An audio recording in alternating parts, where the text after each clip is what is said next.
Senhor esteja convosco. Proclamação do Evangelho de Jesus Cristo segundo Mateus. Glória a vós, Senhor. Naquele tempo, Jesus contou outra parábola à multidão. O reino dos céus é como um homem que semeou boa semente no seu campo. Enquanto todos dormiam, veio seu inimigo, semeou o joio no meio do trigo e foi embora. Quando o trigo cresceu e as espigas começaram a se formar, apareceu também o joio. Os empregados foram procurar o dono e lhe disseram: Senhor, não semeaste boa semente no teu campo? De onde veio então o joio? O dono respondeu: Foi algum inimigo que fez isso. Os empregados lhe perguntaram: Queres que vamos arrancar o joio? O dono respondeu: Não. Pode acontecer que arrancando o joio arranqueis também o trigo. Deixai crescer um e outro até a colheita. E no tempo da colheita direi aos que cortam o trigo: Arrancai primeiro o joio e amarrai-o em feixes para ser queimado. Recolhei, porém, o trigo no meu celeiro. Jesus contou-lhes outra parábola. O reino dos céus é como uma semente de mostarda que um homem pega e semeia no seu campo, embora ela seja a menor de todas as sementes. Quando cresce, fica maior do que as outras plantas e torna-se uma árvore, de modo que os pássaros vêm e fazem ninhos em seus ramos. Jesus contou-lhes ainda uma outra parábola. O reino dos céus é como o fermento que uma mulher pega e mistura com 3 porções de farinha, até que tudo fique fermentado. Tudo isso Jesus falava em parábolas às multidões.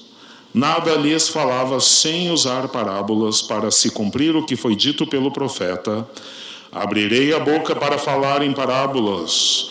Vou proclamar coisas escondidas desde a criação do mundo. Então Jesus deixou as multidões e foi para casa.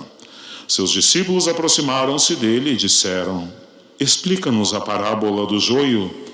Jesus respondeu: Aquele que semeia a boa semente é o Filho do Homem. O campo é o mundo. A boa semente são os que pertencem ao reino. Os joios são os que pertencem ao maligno.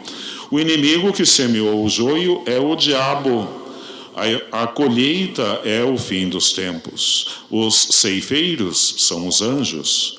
Como o joio é recolhido e queimado ao fogo, assim também acontecerá no fim dos tempos. O Filho do Homem enviará os seus anjos, e eles retirarão do seu reino todos os que fazem outros pecar e os que praticam o mal. E depois os lançarão na fornalha de fogo. Aí haverá choro e ranger de dentes. Então os justos brilharão como o sol no reino de seu Pai. Quem tem ouvidos, ouça. Palavra da salvação. Glória a vós, Senhor. Meus amados, nós começamos no domingo passado e assim seguiremos por mais algum tempo ouvindo as parábolas, as chamadas parábolas do reino. No domingo passado, Nosso Senhor nos contou a parábola do bom semeador e hoje são-nos apresentadas outras 3 parábolas, a do joio e do trigo, a do grão de mostarda e a do fermento na massa. A do joio, a do fermento na massa e do grão de mostarda, os ouvintes de Jesus entenderam, mas não entenderam a do joio e do trigo. Então, depois pedem explicações ao Senhor. Explica-nos essa parábola. Então, pegamos carona com os discípulos e também pedimos que o Senhor nos explique melhor essa parábola do joio e do trigo, porque ela é tão atual hoje como foi contada no tempo de Jesus. Nosso Senhor dá nomes aos bois. Quem semeia é o Filho do Homem, ele é o semeador que lança a boa semente da palavra, como ouvimos no domingo passado. A boa semente são aqueles que acolhem no seu coração esta palavra, permitem que ela crie raiz e produza frutos. Meditamos também sobre isso na semana passada. E segue nosso Senhor: o campo é o mundo, os joios são os que pertencem ao maligno, o inimigo é o diabo, a colheita é o fim dos tempos, os ceifeiros são os anjos. Esta expressão, o campo é o mundo, gerou muita controvérsia no início do cristianismo. Uma das primeiras seitas das heresias que surgiu no início do cristianismo era chamada heresia donatista. Entre outras distorções do evangelho, uma das distorções que fazia era ter uma visão muito simplista da realidade. Os donatistas eram cristãos que diziam assim: o campo é o mundo, a igreja é aquele reduto que, como a arca de Noé, acolhe dentro de si os filhos do reino, protegendo-os do mundo. Os que estão no mundo perecem, os que estão aqui na igreja, estes são trigo, se salvam, os outros são joio, vão para o inferno. É uma visão muito simplista. Tanto que um dos que mais combateu a heresia donatista, que foi Santo Agostinho, ele precisou lembrar. Cito o que dizia Santo Agostinho: há ovelhas que estão fora e há lobos que estão dentro. Não pensemos que por estarmos dentro da igreja somos todos bonzinhos. Nenhum de nós, a começar por este que vos fala, é trigo limpo. Quem aqui tiver a pachorra de dizer que não tem um pingo de joio no seu coração, precisa comprar um espelho melhor. Porque o inimigo, ao longo de toda a vida, vai semeando joio nos nossos corações. Com a tentação, com o convite para o pecado. E aí vão crescendo dentro de nós o trigo da palavra que é semeada, e vai também crescendo dentro de nós o joio, os nossos pecados, as nossas paixões desordenadas. Por isso não podemos pretender, enquanto somos peregrinos neste mundo, enquanto ainda cresce o trigo e também enquanto ainda cresce o joio, não podemos pretender nós julgar o outro e dizer: este é joio, vai para o inferno, este é trigo, vai para o céu. Só quem tem condições plenas de fazer um justo juízo é o Senhor, o juiz da história, Jesus Cristo, que o fará no dia da colheita, no dia do juízo, porque até lá é o chamado tempo da paciência de Deus.